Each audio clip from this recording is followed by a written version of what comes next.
ओम सर्वमंगल मांगले शिवे स्वार्थ साधिके शरणे त्र्यंबके गौरी नारायणी नमस्तुते। जय माता दी भक्तजनों, स्वागत है आप सभी का श्री मद देवी भागवत पुराण की कथा में। आज हम तीसरे दिन की कथा में 5वां अध्याय शुरू कर रहे हैं। श्री मद देवी भागवत पुराण की श्रवण विधि, श्रवणकर्ता के लिए पालनीय नियम, श्रवण के फल तथा महात्मा का वर्णन।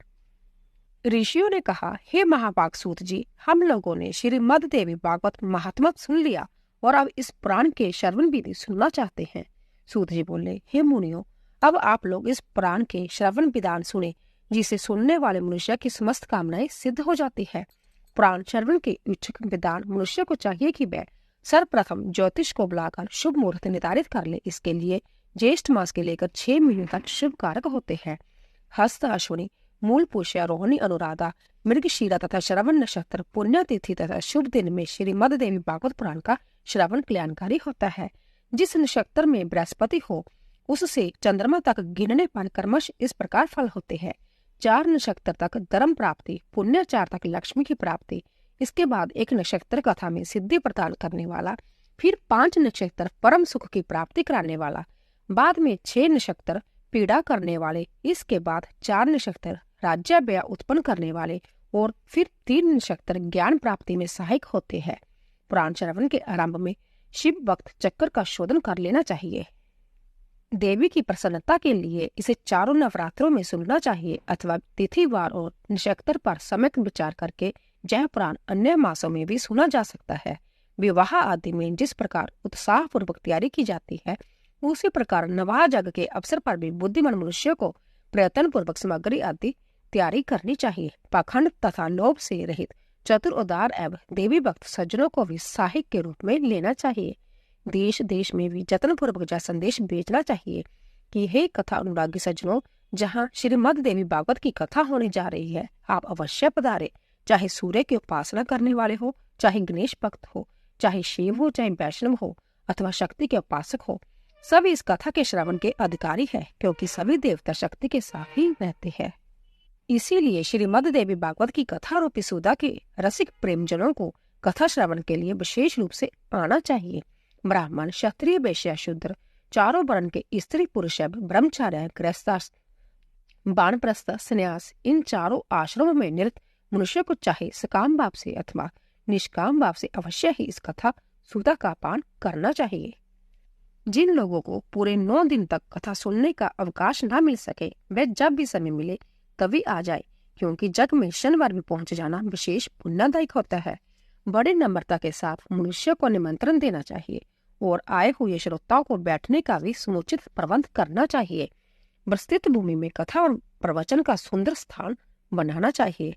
उस स्थान की सफाई कराकर गोबर से लिपवा देना चाहिए। केले के स्तंभों से सुशोभित और ध्वज पातकाओं से अलंकृत एक सुरम्य मंडप का निर्माण करना चाहिए। उसके ऊपर सुंदर चांदनी लगा देनी चाहिए। कथावाचक का आसन दिव्य तथा सुखकर आसन से युक्त होना चाहिए। उसे प्रयत्न पूर्वक पूर्वाभिमुख अथवा उत्तराभिमुख रखना चाहिए। कथा श्रवण के लिए आने वाले पुरुष तथा स्त्री श्रोताओं के लिए भी यथायोग्य पृथक पृथक आसनों की व्यवस्था करनी चाहिए। व्यक्ति तत्व संपन्न, संयमी, शास्त्र जग देवी की आराधना में तत्पर, दयालु, लोभहीन, दक्ष तथा धीरजशाली कथावाचक उत्तम माना गया है। इसी प्रकार श्रोता भी ऐसा होना चाहिए जो ब्राह्मण से भी देव भक्त, कथा रस का पान करने वाला, उदार, लोभ रहित, विनम्र और हिंसा आदि से रहित हो। पाखंडी, लोभी, स्त्री स्वभाव, कामी, धर्म का दिखावा मात्र करने वाला, निष्ठुर तथा क्रोधी भक्ता देवी भागवत के नवाह जग में श्रेष्ठ नहीं माना जाता। श्रोताओं की शंकाओं के निवारण हेतु कथावाचक के साथ एक ऐसा सहायक भी लगा देना चाहिए जो पंडित, गुणवान, शांत तथा श्रोताओं को समझाने में कुशल हो। कथा प्रारंभ होने के एक दिन पूर्व ही वक्ता एवं श्रोतागणों को शोर कर्म करा लेना चाहिए, फिर अन्य नियमों का पालन करना चाहिए। उस दिन शोष आदि से निवृत्त हो अरुण दे बेला में स्नान कर लेना चाहिए। संध्या तथा तर्पण आदि नित्य कर्म संक्षेप में ही करना चाहिए। फिर कथा श्रवण का अधिकारी बनने के लिए गोदान करे और सब विघ्नों को दूर करने वाले श्री गणेश जी का सर्वप्रथम पूजन करे। कलश स्थापन करके वहां 10 दिक्पालों, बटुक, क्षेत्रफल, सभी जोगनियों और माताओं को अभी पूजन करे। तुलसी, नवग्रह विष्णु तथा शिव जी का पूजन करके नवचार मंत्र से जगदम्बा का पूजन करना चाहिए। फिर सुंदर अक्षरों में लिखी हुई भगवती की बड़मयी मूर्ति स्वरूप श्रीमद देवी भागवत पुस्तक की सभी उपचारों से विधिवत पूजा करके कथा की निर्विघ्न समाप्ति के लिए 5 विद्वान ब्राह्मणों का वरण करना चाहिए। उनसे निरंतर निर्वाण मंत्र का जप एवं दुर्गा सप्तशती का पाठ कराना चाहिए। अंत में प्रदक्षिणा तथा नमस्कार के बाद इस प्रकार स्तुति करे।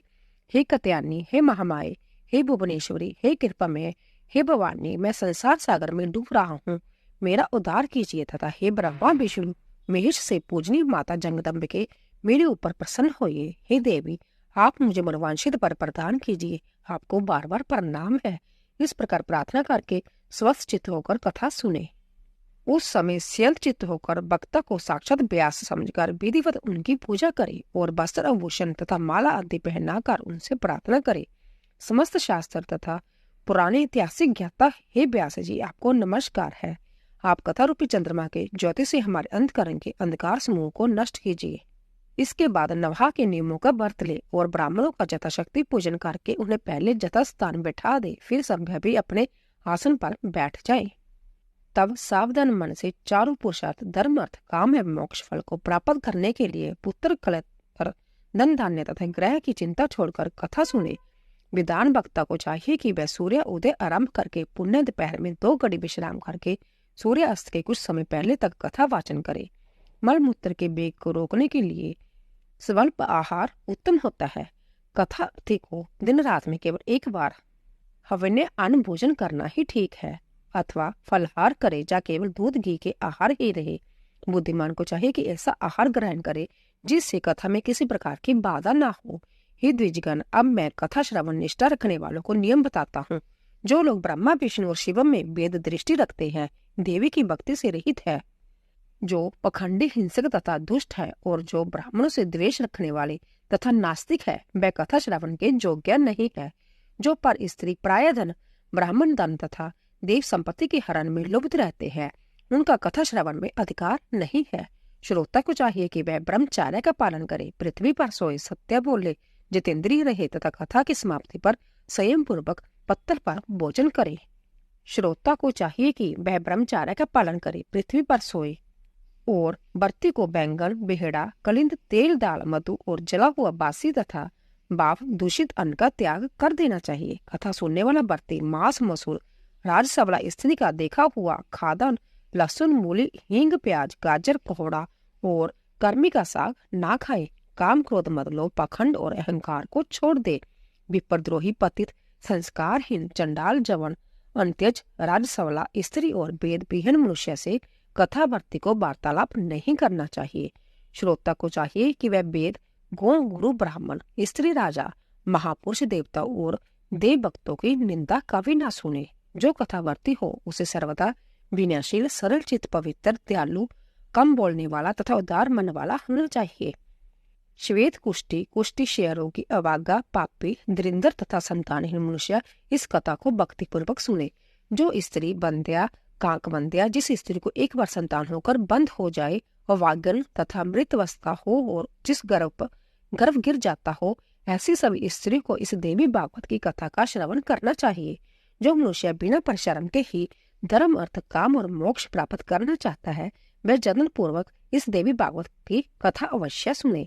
इस नवहा कथा को 9 दिन 9 यज्ञों के समान है।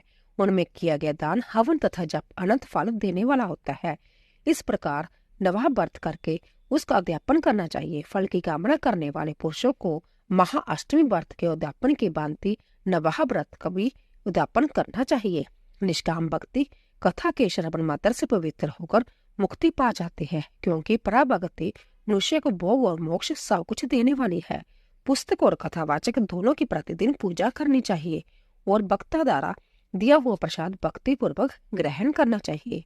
नवहा जग में जो श्रोता नित्य कुमारी कन्याओं को, सुहागन स्त्रियों तथा ब्राह्मणों को भोजन कराता तथा उनसे प्रार्थना करता है, उसकी कार्य सिद्धि अवश्य हो जाती है, इसमें संदेह नहीं है। सभी त्रुटियों की शांति के निमित्त कथा समाप्ति के दिन गायत्री सहस्रनाम अथवा विष्णु सहस्रनाम का पाठ करना चाहिए। जिनके स्मरण तथा नाम कीर्तन से तप जग क्रिया आदि में न्यूनता समाप्त हो जाती है, उन विष्णु भगवान का नाम कीर्तन करना चाहिए। कथा समाप्ति के दिन दुर्गा सप्तशती के मंत्रों से अथवा देवी महात्म्य के मूल पाठ से या निवारण मंत्र से होम करना चाहिए अथवा घृत सहित पायस द्वारा गायत्री मंत्र का उच्चारण करके हवन करे, क्योंकि यह श्रीमद् देवी भागवत महापुराण गायत्री में कहा गया है। कथावाचक को वस्त्र भूषण धन आदि के द्वारा संतुष्ट करे, क्योंकि कथावाचक के प्रसन्न होने पर सभी देवता उस पर प्रसन्न हो जाते हैं। श्रद्धापूर्वक ब्राह्मणों को भोजन कराए और नाना विधि दक्षिणाओं से उन्हें संतुष्ट करे, क्योंकि वह विपर पृथ्वी पर देवताओं के स्वरूप है। उनके संतुष्ट होने पर वांछित फल प्राप्त होता है। सुहागन स्त्रियां तथा कुमारी कन्याओं का साक्षात देवी समझकर उन्हें भोजन कराए और उन्हें दक्षिणा देकर अपने मनोरथ की सिद्धि के लिए प्रार्थना करे। सुवर्ण दूध देने वाली गौ, हाथी, घोड़े और भूमि का दान करना चाहिए, क्योंकि उसका अक्षय फल होता है। सुंदर अक्षरों में लिखी देवी भागवत की पुस्तक को रेशमी बस्तर में लपेटकर उसे स्वर्ण निर्मित सिंहासन पर रखकर अष्टमी या नवमी तिथि को विधि पूर्वक कथावाचक को दान करनी चाहिए। ऐसा करने से वह इस संसार में सभी सुखों को भोगकर अंत में दुर्लभ मोक्ष प्राप्त करता है। प्राण को जानने वाला वक्ता चाहे दरिद्र हो, दुर्बल हो, बालक हो, युवक हो अथवा वृद्ध हो, वह सर्वदा वंदनीय, पूज्य एवं मान्य होता है। यद्यपि संसार में जन्म अथवा गुण के कारण अनेक गुरु है, परंतु पुराण ज्ञाता उन सब में श्रेष्ठ गुरु है। व्यास के आसन पर बैठा हुआ पुराणिक ब्राह्मण जब तक कथा समाप्त न हो जाए तब तक किसी को भी प्रणाम ना करे। जो लोग इस दिव्य पुराणिक कथा को श्रद्धा रहित होकर सुनते हैं, उन दुख तथा दरिद्र युक्त मनुष्य को कथा श्रवण का पुण्य फल प्राप्त नहीं होता। जो लोग तांबूल, पुष्प आदि उपचारों से पुराण का पूजन किए बिना ही देवी की कथा सुनते हैं, वह दरिद्र होते हैं। जो लोग कथा के बीच में ही उसे छोड़कर अन्यंतर चले जाते हैं, कुछ ही समय बाद उनकी संपदा या स्त्री आदि नष्ट हो जाती है। जो अभिमानवश व्यास से ऊंचे स्थान पर बैठकर कथा सुनते हैं, वह नरक यातना भोगकर इस लोक में कोई की जोड़ नहीं पाते हैं। जो बहुमूल्य आसन पर अथवा वीरासन से बैठकर दिव्य कथा का श्रवण करते हैं, वे अर्जुन वृक्ष होते हैं। कथा होते समय जो लोग व्यर्थ तर्क वितर्क करते हैं, वह इस लोक में पहले गंधर्व जोनी में फिर गिरगिट की जोनी में जाते हैं। जो लोग प्राण जानने वालों की अथवा पाप नाशनी कथा की निंदा करते हैं, वह सैकड़ों जन्म तक दुष्ट कुत्ते होते हैं, इसमें संदेह नहीं है। जो लोग कथावाचक के बराबर आसन पर बैठकर कथा सुनते हैं, उन्हें गुरु के आसन पर बैठने का पाप लगता है और वह नरक वास करते हैं। जो लोग वक्ता को प्रणाम किए बिना ही कथा सुनने लगते हैं, वह जमांतर में विषैले वृक्ष होते हैं। इसी प्रकार जो लोग लेटे लेटे कथा सुनते हैं, वह अजगर सांप की जोनी पाते हैं। जो मनुष्य कभी भी पुराण की कथा नहीं सुनते, वह घोर नरक भोगकर बनेले सुअर की जोनी में जाते हैं। जो शठ मनुष्य कथा का अनुमोदन नहीं करते, अपितु उसमें विघ्न डाला करते हैं, वह करोड़ों वर्षों तक नरक यातना भोगकर अंत में ग्राम सूकर होते हैं। जो लोग प्राण बेता को आसन, पात्र, द्रव्य, फल, वस्त्र तथा कंबल प्रदान करते हैं, वे भगवान के परम पद को प्राप्त करते हैं। जो मनुष्य पुराण पुस्तक के लिए नवीन रेशमी वस्त्र तथा सुंदर सूत्र का दान करते हैं, वह सुखी रहते हैं। सभी प्राणों को सुनने से जो फल प्राप्त होता है, उससे 100 गुना फल पुण्य श्रीमद् देवी भागवत पुराण के श्रवण से होता है। जिस प्रकार नदियों में गंगा श्रेष्ठ है, देवताओं में शिव, काव्यों में वाल्मीकि रामायण तथा तेजस्वियों में भगवान सूर्य श्रेष्ठ है, और जैसे आनंद देने वालों में चंद्रमा सब, दलों में सूरज, क्षमाशीलों में पृथ्वी, गंभीरता में समुद्र, मंत्रों में गायत्री तथा पाप नाशों के उपायों में भगवत स्मरण श्रेष्ठ है, उसी प्रकार 18 पुराणों में यह श्रीमद् देवी भागवत पुराण सर्वश्रेष्ठ है। जिस किसी भी उपाय से यदि कोई मनुष्य इस महापुराण को 9 आवृत्तियों सुन ले तो उसके फल का वर्णन नहीं किया जा सकता। वह तो जीवन मुक्त ही हो जाता है। किसी शत्रु राजा से ब्याह होने पर, महामारी के समय, अकाल पड़ने पर तथा राष्ट्रभंग के अवसर पर उसकी शांति के लिए यह पुराण सुनना चाहिए। हे विप्रो, भूत प्रेत आदि के शमन के लिए, शत्रु से राज्य प्राप्त करने के लिए और पुत्र प्राप्ति के लिए श्रीमद् देवी भागवत पुराण का श्रवण करना चाहिए। जो देवी भागवत के आधे श्लोक या चौथाई श्लोक को भी प्रतिदिन सुनता जा पड़ता है, वह परम गति को प्राप्त होता है। संभ्या भगवती जगदम्बा ने इस पुराण को सर्वप्रथम केवल आदि श्लोक में ही प्रकाशित किया। वही बाद में शिक्षा प्रशिक्षक के द्वारा देवी भागवत के रूप में प्रस्तुत कर दिया गया। गायत्री से बढ़कर ना कोई धर्म है, ना तप है, ना कोई देवता है और ना कोई मंत्र ही है। भगवती अपना गुणगान करने वाले की रक्षा करती है, इसी कारण से उन्हें गायत्री कहा जाता है। वह भगवती गायत्री इस पुराण में अपने रहस्यों से विराजती है। अंत्य भगवती को प्रसन्न करने वाले इस देवी भागवत की 16वीं कला के समान भी अन्य महापुराण नहीं हो सकते। श्री मददेव देव भागवत पुराण अंतत निर्मल है, जो ब्राह्मणों का अमूल्य धन है और जिसमें संभ्या धर्मपुत्र नारायण ने पवित्र धर्म का वर्णन किया है। इसमें श्री गायत्री देवी का रहस्य एवं मणिद्वीप का सम्यक वर्णन किया गया है। साथ ही इसमें हिमालय के प्रति संभ्या भगवती द्वारा कही गई देवी गीता विद्यमान है। इस कारण हे विप्रो, इस महाप्राण के सदृश दूसरा कोई उत्तम प्राण लोक में नहीं है। अंते आप लोग सदा इस श्रीमद देवी भागवत कथा का बलिभांति सेवन करें, जिनके संपूर्ण प्रभाव को ब्रह्मा विष्णु शिव तथा भगवान शेष भी बलिभांति नहीं जान सकते। जबकि वह उन्हीं के अंशज भी है, तब दूसरे देवताओं ने कैसे जान सकेंगे।